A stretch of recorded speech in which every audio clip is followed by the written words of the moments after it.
Écoutez, et là également, il va falloir que vous m'expliquiez ce que c'est que ce deal à 12 000 milliards de dollars possible entre Washington et Moscou, entre Trump et Poutine, parce que si c'est vraiment effectif, la question se pose, est-ce que Poutine n'est pas en train d'acheter Trump et une Pax Americana sur le dos des Ukrainiens? C'est vraiment la grande question que je me pose, mais vous allez tout nous expliquer parce que moi j'ai pas tout compris. En tout cas, selon Volodymyr Zelensky, c'est important de le souligner, selon le président ukrainien, donc, les Russes auraient proposé aux Américains un accord de coopération donc économique d'une valeur de 12 000 milliards de dollars. Cet accord top secret serait baptisé Pacte Dmitriev, du nom de Kirill Dmitriev, qui n'est autre que le directeur du Fonds souverain russe, mais surtout un très proche de Vladimir Poutine. Il est à l'origine du fameux plan de paix russe en 28 points. C'est l'homme que vous voyez à l'écran, là, interviewé par les journalistes. Donc, selon le Wall Street Journal, article qui date déjà de novembre dernier, Américains et Russes se seraient retrouvés à Miami en septembre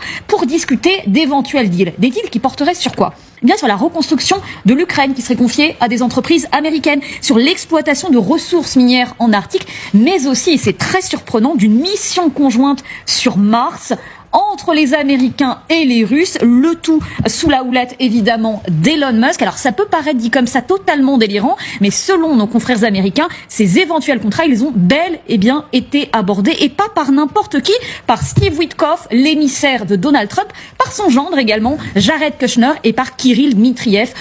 Démontrez-moi que c'est pas bien ça. Démontrez-moi que c'est pas bien, qu'il y ait un accord de business entre les deux plus grosses puissances du monde, enfin, j'exclus la Chine, deux puissances importantes, et autour de ce business que s'installe peu à peu une paix, une Pax russo-américaine, dont pourraient bénéficier les Ukrainiens. Démontrez-moi que c'est pas bien. 12 000 milliards de dollars, vrai ou faux? Quoi qu'il en soit, une chose est certaine, l'avis de Zelensky ne pèse pas. Zelensky est comme un agent occidental installé en Ukraine ou instrumentalisé par les services occidentaux. Il n'a pas été porté au pouvoir de manière pleinement libre, mais propulsé pour servir d'outil dans une stratégie anti-russe. Au vu de tout ce qui circule à son sujet depuis des années, je suis désormais convaincu que Zelensky est tenu par des pressions financières, des menaces ou des compromissions personnelles. Zelensky est un proxy des Occidentaux. Il reçoit des armes, des financements, du renseignement et des briefings stratégiques. En échange, il mène la guerre selon les priorités et dans les limites fixées par ses soutiens occidentaux. Dans la réalité géopolitique, les guerres se terminent rarement en tenant compte de l'avis des petits acteurs. L'Ukraine, dans cette grille de lecture, n'est pas un sujet important, mais un terrain, un deal. Les dirigeants européens s'agitent, les trolls s'agitent aussi, mais lorsque le coût devient élevé,